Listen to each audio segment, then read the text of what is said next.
Hi guys, welcome to medicine. तो अभी हम आपका unit 14 urban sociology in India कर रहे हैं और इस पेपर का नाम भी अर्बन सोशोलॉजी है। MSO E004 इसका कोड है। बाकी अगर आपको अर्बन सोशोलॉजी कैसे इंडिया में इमर्ज हुई उसको समझना है तो आप किसी भी पेपर के लिए इसे पढ़ सकते हो। तो देखिए, अगर हम बात करें अर्बनाइजेशन की कि भारत में जो शहरीकरण की प्रक्रिया थी वो किस प्रकार प्रारंभ हुई है, कब शुरू होती है, तो ये 2500 BC यानी बिफोर जो कॉमन एरा थी, जब इंडस वैली सिविलाइजेशन थी। आप सबको पता है कि हमारे में जो सिंधु घाटी सभ्यता थी वो बहुत ही वेल प्लान्ड सिटी थी। यानी भारत में शहरीकरण मतलब लाखों साल पहले से होता आ रहा है, क्योंकि वहाँ पे जो घर थे वो ऐसे बनाए गए थे, ऐसे ऐसे पॉइंटर्स पे और ग्रिड पे ऐसे डिवाइड किए हुए थे। मैन होल भी बनाए हुए थे रोड पे, नालियाँ भी बनाई गई थी। मतलब बहुत ही वेल प्लान्ड सिटी थी जो इंडस वैली या सिंधु घाटी सभ्यता जिसे बोलते हैं, हड़प्पा भी बोलते हैं, जैसे हड़प्पा वहाँ की एक सिटी थी। तो बहुत पहले से ही अर्बन या शहरीकरण शुरू था। लेकिन हमारी लॉन्ग हिस्ट्री होने के बावजूद भी हमारे यहाँ पे जो सिस्टमैटिक सोशोलॉजिकल स्टडी होती है ना, वो होना बहुत लेट में शुरू हुई। यानी भारत में जो अर्बन सोशोलॉजी है ना वो बहुत लेट आई। स्पेशली वो देखिए, अगर अर्बन सोशोलॉजी का आप नॉर्मल इतिहास भी देखो तो वो सोशोलॉजी के काफ़ी बाद शिकागो स्कूल आता है, उसमें वो डेवलप हुई है। तो खुद ही अर्बन सोशोलॉजी लेट डेवलप हुई है। और लेट स्पेशली और लेट डेवलप होने के बहुत से रीज़न ये हैं कि भारत की जो पॉपुलेशन थी, मतलब लेस देन 30% लोग 2001 के सेंसस के हिसाब से भारत में शहरों में रह रहे थे। यानी मतलब 70% से ज़्यादा पॉपुलेशन जो थी वो गांव में रह रही थी। तो कोई फ़ायदा नहीं है आप ऐसे सिचुएशन में आप अर्बन स्टडी करते हो, क्योंकि बहुत सारी पॉपुलेशन आपके गांव में रह रही है, तो आप अर्बन की स्टडी क्या करोगे।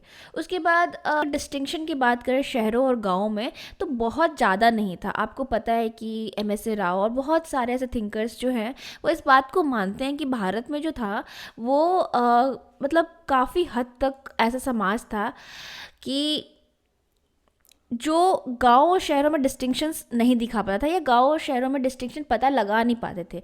हम लोगों के अभी अपने एक चैप्टर होगा 4 जिसको अर्बन रूरल कंटिन्यूम कहते हैं। ऐसा तो नहीं होता ना कि कोई एक सिटी है, मान लीजिए वो सडनली सिटी बन गई है। पहले कोई विलेज रहा होगा ना, फिर थोड़ा थोड़ा वो टाउन बना होगा, फिर वो सिटी बनी होगी और डेवलपमेंट हो गए। तो भारत में जो ये लाइन थी ना, शार्प जो लाइन होती है कि ये शहर है गांव, वो काफ़ी हद तक कम था। आपको शहरों में भी कास्ट सिस्टम क्लास सिस्टम देखने को मिल जा रहा था। शहरों में भी वही गाँव के लोग थे, गाँवों जैसा ही मतलब उनका रहन सहन था। तो वो चीज़ यहाँ पे हमें देखने को मिलती है। उसके बाद अगर हम बात करें सोशोलॉजिस्ट जो थे, वो उन्होंने बहुत ज़्यादा ध्यान भी नहीं दिया अर्बन को पढ़ने के लिए, क्योंकि वेस्टर्न सोसाइटीज़ में हमें एक शार्प डिस्टिंक्शन दिख रहा था। क्यों? क्योंकि अगर हम मान लीजिए कि एक एग्जाम्पल लेते हैं अमेरिका का, चाहे आप UK का ले लीजिए, यूनाइटेड किंगडम का, जहाँ पे अर्बनाइजेशन के कारण बेसिकली क्या हुआ कि इंडस्ट्रियल रेवोल्यूशन हुआ। तो लोग गाँवों को छोड़ के वो इंडस्ट्रीज़ के आसपास रहने लगे और वहाँ पे शहर बन गया। लेकिन भारत में अभी ये डिस्टिंक्शन हमें देखने को नहीं मिला था, इसलिए सोशलॉजिस्टों ने भी बहुत कम ध्यान दिया। लेकिन अगर हम अभी की बात करें, प्रेजेंट डे की बात करें, तो ये एक मल्टी डिसिप्लिनरी सब्जेक्ट है अर्बन सोशोलॉजी, जिसे सब जो बहुत सारे सब्जेक्ट्स को मिक्स करके पढ़ता है। इसमें इकोनॉमिक्स भी इन्वॉल्व होती है, हिस्ट्री भी इन्वॉल्व होती है, जियोग्राफी भी इन्वॉल्व होती है, पॉलिटिकल साइंस, डेमोग्राफी जो बेसिकली पॉपुलेशन को स्टडी करता है।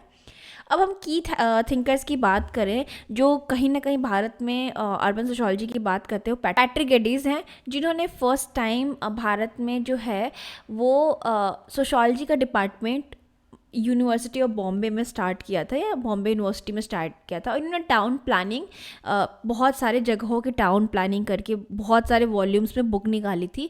इन्होंने कौन से मेजर सिटीज़ की बात की थी, अगर आपको पता है तो कमेंट में बताइएगा। अगर MSO राव की बात करें तो इन्होंने भी स्टडी किया था अर्बन सोसाइटी को, और यहाँ पे ये फोकस कहाँ करते थे कि शहरों में पॉलिटिक्स कैसी है, किनशिप कैसी है, यानी संबंध कैसे है, रिश्तेदारी नातेदारी कैसी है, धर्म का क्या रोल है, कास्ट कैसा है, और माइग्रेशन कैसे हो रहा है।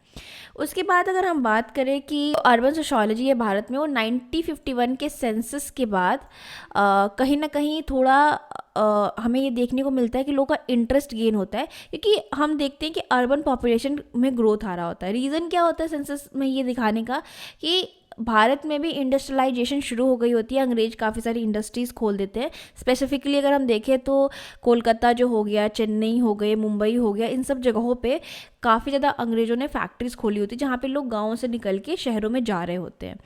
उसके बाद पैट्रिक की तो इन्होंने देखा कि बहुत सारी जो सिटीज़ हैं उसमें एक न्यू एक्सप्रेशन जो शहरों वाला होता है ना, हम कई बार किसी को देख के कहते हैं ना कि ये शहरी लग रहा है, उस टाइप का एक क्लास उत्पन्न होने लगा था। उन्होंने कम से कम 40 जो है टाउन प्लानिंग रिपोर्ट बनाई थी इंडिया की अलग अलग सिटीज़ की, और मेजर कौन सी सिटीज़ की बनाई थी कमेंट में बताइएगा, और जो बहुत फेमस है। और इंडियन सिटीज़ को इन्होंने 1914 से 1924 तक स्टडी किया था, ठीक है। तो उसके बाद इन्होंने बोला कि अर्बन प्लानिंग के जो इंडिजिनस मेथड्स हैं, यानी भारत में भी अपने शहरों को प्लान करने के एक तरीके हुआ करते थे। आई थिंक उसको ना चैप्टर 14 या 15 में डिस्कस किया है, कमेंट में बताइएगा किस चैप्टर में डिस्कस किया गया। जैसे कि टेम्पल सिटी हो गई, जिसमें सेंटर में टेम्पल होता है और चारों तरफ से आने जाने का जगह होता है, उसके आसपास शहरें और बिजनेस शुरू हो जाती है। इसी तरीके के अलग अलग बहुत सारे टाइप होते हैं भारत में भी अर्बन प्लानिंग के, तो उनको स्टडी किया और उन्होंने कहा कि जो भारत के अपने तरीके हैं ना अर्बन प्लानिंग के, आप खुद देख लो सिंधु घाटी सभ्यता में हमने कितना अमेजिंग अर्बन प्लानिंग कर रखी थी। ऐसे अगर प्रेजेंट डे में होती तो इतना कंजेस्टेड नहीं होता। अगर स्पेशली आप किसी मेट्रोपॉलिटन सिटीज़ में रहते हो, जैसे कि मैं दिल्ली की हूँ, तो यहाँ पे बहुत ही वाहियात अर्बन प्लानिंग है कुछ एरियाज़ में, मतलब ट्रैफिक और सही से प्लान नहीं किया गया है। तो अगर हमने ये सिस्टमैटिक मेथड यूज़ किया होता तो शायद हमारे जो टाउन्स या जो हमारी सिटीज़ हैं वो बेहतर होती। गोरे की बात करें तो ये बात करते हैं कि जो हिस्टोरिकल और कंपैरेटिव अर्बनाइजेशन है, यानी अर्बन एरियाज़ में किस तरीके से कास्ट स्ट्रक्चर्स हैं, किस तरीके से सोशल चेंज आ रहा है, किस तरीके से हिस्टोरिकली ये बदला है। आपने देखा है कि जो शहर भी है ना वो समय के साथ बदले हैं। जो एंशिएंट टाइम का शहर था हड़प्पा, उसके कंपैरिजन में मध्यकाल का शहर अगर हम देखें तो उस टाइम पे आगरा हो सकता है, दिल्ली हो सकता है, और मॉडर्न टाइम में अंग्रेज़ों ने मुंबई को डेवलप किया, कोलकाता को डेवलप किया। इन तीनों में बहुत डिस्टिंक्शंस थी शहरों में, और इन पे बहुत सारे चैप्टर्स इस बुक में ऑलरेडी हमने डिस्कस कर रखे, तो हम बहुत डिटेल्स में नहीं जाएंगे। अब अर्बन सोशियोलॉजी और शिकागो स्कूल का क्या रिलेशन है, तो आपको अच्छी तरीके से पता है कि शिकागो स्कूल ऑफ सोशियोलॉजी ने कहीं ना कहीं अर्बन सोशियोलॉजी की नींव रखी थी। यहीं पे बहुत सारे थिंकर्स जैसे कि लुइस विर्थ, रॉबर्ट पार्क, ये लोग आए जिन्होंने अर्बन सोशियोलॉजी को जन्म दिया। उसी का इन्फ्लुएंस इंडियन अर्बन स्टडीज़ पे भी पड़ता है, और यहाँ की जो इतिहास, यहाँ के जो समाजशास्त्री होते हैं वो अर्बन सोसाइटीज़ को पढ़ते हैं। उसके बाद जिस तरीके से आपको पता है रॉबर्ट पार्क एंड लुइस विर्थ, इनकी क्या थ्योरीज है कमेंट में बताइएगा। इन्होंने फोकस किया अर्बन कल्चर को पढ़ने के लिए कि शहरों में किस तरीके का संस्कृति है, लोगों का रहन सहन कैसा है, क्या खाते हैं क्या पीते हैं, रिलेशनशिप्स की बात की, मोबिलिटी की बात की। क्या आप अगर लोअर क्लास में, यहाँ पे क्लास की बात होती है, क्लास हमेशा इकोनॉमी से संबंधित होता है, ठीक है, क्या आप लोअर क्लास हैं और अर्न करके अपर क्लास बन सकते हैं, इस तरीके की चीज़ों पर स्टडी किया। इंडियन स्कॉलर डिसूजा, कोसाम्बी, राव बहुत सारी स्टडी करते हैं। इन लोगों ने मेजरली इन्हीं लोगों से इन्फ्लुएंस होके 3 एरियाज़ पे फोकस किया अर्बन को पढ़ने के लिए। भारत में स्पेशली अर्बनाइजेशन एंड माइग्रेशन की, शहरों में किस तरीके से शहरीकरण हो रहा है और कैसे अलग अलग जगहों से लोग आ रहे हैं। उसके बाद सोशल स्ट्रैटिफिकेशन, क्या शहरों में भी हमें गाँवों की तरह स्ट्रैटिफिकेशन या स्तरीकरण या इस तरीके की चीज़ें देखने को मिल रही है कि कास्ट पे या क्लास पे डिवीजन है। वो आपने देखा होगा, अमीर लोग अलग एरियाज़ में रहते हैं, अलग लोकेलिटीज़ में, पॉश इलाके में रहते हैं, और गरीब लोग झुग्गियों में रहते हैं, तो ऑफकोर्स है। एंड कास्ट भी दिखता है कि इन सब चीज़ों को स्टडी किया। और स्लम एंड पॉवर्टी जो कि इंडिया का बहुत बड़ा मामला है, इसको भी स्टडी किया। आपको पता होगा कि जो धारावी है वो एशिया का या आई थिंक पूरे वर्ल्ड का सबसे बड़ा स्लम एरिया है, ठीक है। तो इन सबको स्टडी किया। अगर हम हिस्टोरिकल कंपैरेटिव स्टडीज़ की बात करें तो हमें ये चीज़ देखने को मिलता है कि भारत में जो सिविलाइजेशन है या इतिहास जो है शहरीकरण का, वो काफ़ी रिच है, और 3 मेजर फेसेस में हमारे भारत में शहरीकरण हुआ है। तो इसको आप 3 पार्ट्स में डिवाइड कर सकते हो। अर्ली हिंदू पीरियड या एंशिएंट पीरियड इसको कह सकते हो, ठीक है। तो इसमें आपकी बहुत ही पुराने शहर जो थे वो डेवलप हुए, जैसे कि बनारस, पाटलिपुत्र, उज्जैन। ये ज़्यादातर आप नोटिस करोगे ना तो ये ऐसे शहर हैं जहाँ पर रिलीजन का बहुत इंपॉर्टेंस था, और ये कैपिटल सिटी हुआ करता था मौर्यों के टाइम पे, तो इसीलिए ये शहरों के तौर पे एंशिएंट टाइप में डेवलप हुआ। वहीं मिडिवल इस्लामिक पीरियड की बात करें तो मुगल सिटीज़ दिल्ली, आगरा और लखनऊ थी, ये भी कैपिटल सिटीज़ थी और इम्पॉर्टेंस रखती थी एडमिनिस्ट्रेटिव पर्सपेक्टिव से, तो इनकी डेवलपमेंट हुई। अगर हम अंग्रेज़ों के टाइम की बात करें, कॉलोनियल क्रिश्चियन पीरियड हम इसको बोले, तो मुंबई मुंबई, कलकत्ता और चेन्नई ब्रिटिशर्स ने अपने हिसाब से डेवलप की। यहाँ पे 2 तरीके के टाउन्स बनाए।